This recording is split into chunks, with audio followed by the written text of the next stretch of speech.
and information that challenges the official story. It seems that the only ammunition that these talk show hosts have is to insult and ridicule the messengers because they desperately want to avoid the evidence and the message itself.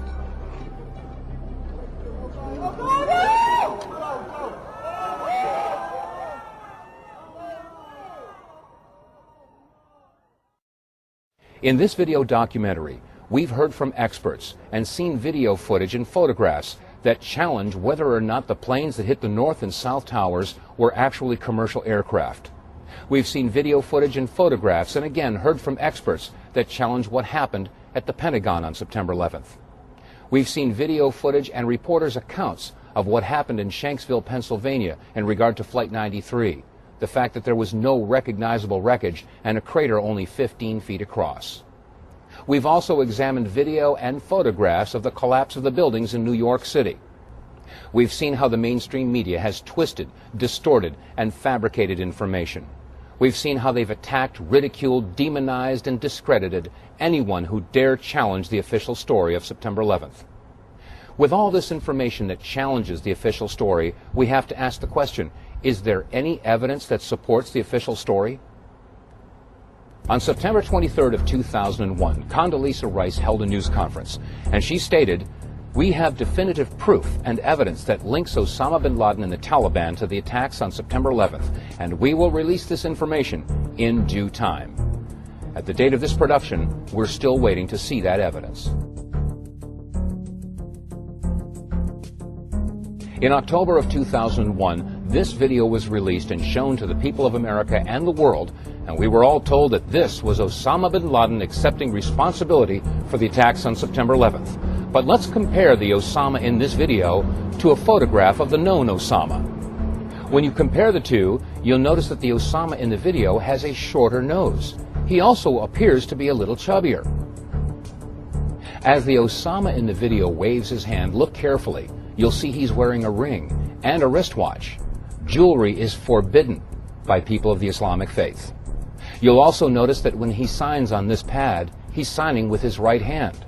We know that the real Osama was left-handed.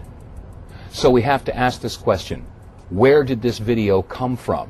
And why was it fabricated to mislead the people of America and the world? If you visit the FBI.gov website, you'll find the 10 most wanted list. And on that list, of course, is Osama bin Laden. You can pull up his wanted poster, and on that poster is a list of charges that he's wanted for. The curious thing is that nowhere in the list of charges is any mention of September 11th. The Muckraker report contacted Rex Toome, a spokesperson for the FBI, and asked why was there no mention of the attacks on September 11th on Osama's wanted poster. Mr. Toome's response was, "We have no hard evidence linking Osama bin Laden with the attacks on September 11th. Condoleezza Rice had stated that they would release their information in due time. Ladies and gentlemen, when you charge someone with conspiracy to murder 3,000 people, and you have no evidence to back up that charge of conspiracy, that makes the charge a conspiracy theory. That means that the entire war on terror is based upon fraud. We've been told over and over again that this is a war on terror. But is this a war on terror or a war for profit? We know that there are hundreds of government contractors in Iraq right now with countless contracts. Let's take a look at one of these government contracts, a no-bid contract that was awarded to Halliburton. The Houston Chronicle reported that 82,000 gallons of liquid propane fuel were to be transported to Baghdad. But they weren't going to be transported from the United States to Baghdad. They were going to be transported from Kuwait to Baghdad, a distance of approximately 300 miles. I contacted a liquid propane company and asked how many trucks it would take to transport 82,000 gallons of fuel. I was told about 10 trucks. I asked, how much would you charge to transport those 10 trucks approximately 300 miles? I was told approximately $1 per mile per truck, for a total of approximately $3,000. I asked if this was a government contract, how much would the charge be? And I was told that it would be 2 or 3 times that amount. So let's say it would be $10,000. The question is, how much was Halliburton awarded to transport this fuel? The answer, $27.5 million. How many of your tax dollars went to pay Halliburton to transport this fuel?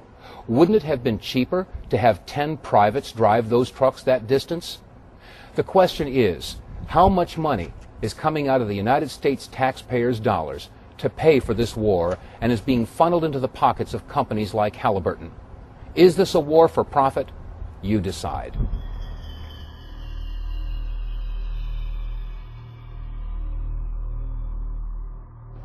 After reviewing the video and photographic evidence, the number one question that people ask is, well, if the plane didn't hit the Pentagon, where did it go?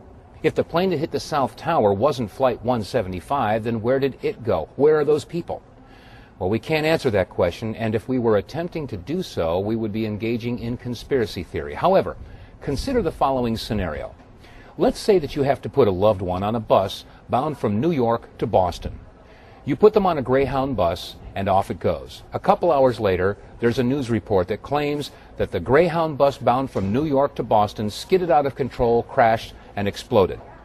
A couple weeks later, someone who happened to be sightseeing with a camcorder shows up with a videotape of the event.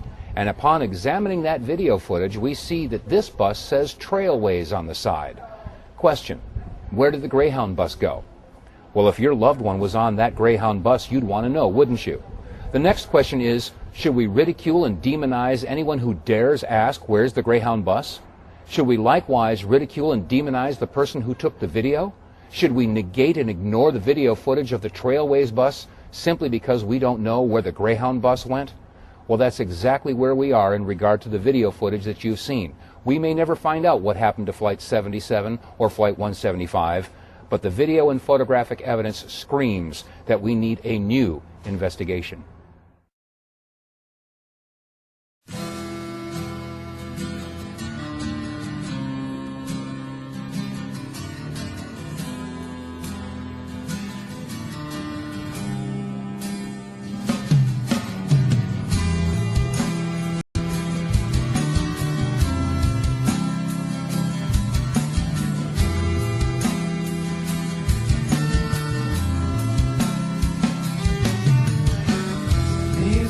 Dear brother, can you help me?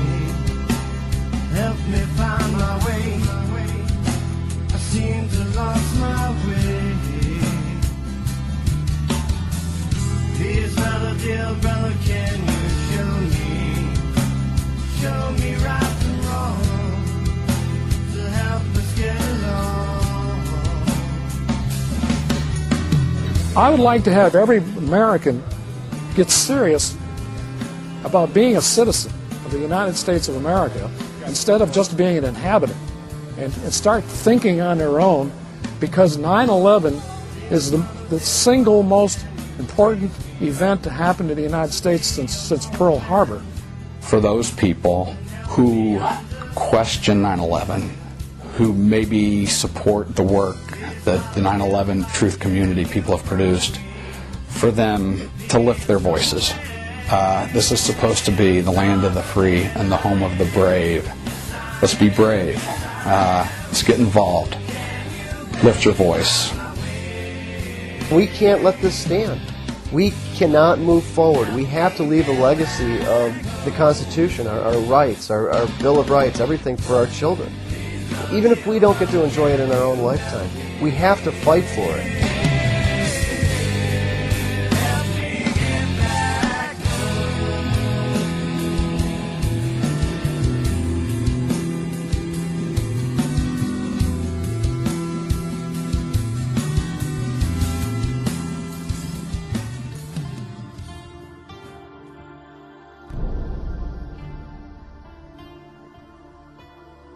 There is some suspicion that what hit the trade centers may have been military planes.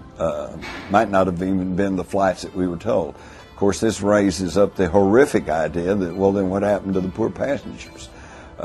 It's one thing if they were killed as collateral damage in some sort of attack, and it would be a totally different thing if they were landed somewhere, offloaded, and then just cold-blooded murdered. The problem is we don't have the answers to all of this because there's never been a truthful investigation. I would like to see another investigation. I don't know if I could go with another official investigation, I think we've come far enough, all the people who have gotten involved in the 9/11 Truth movement.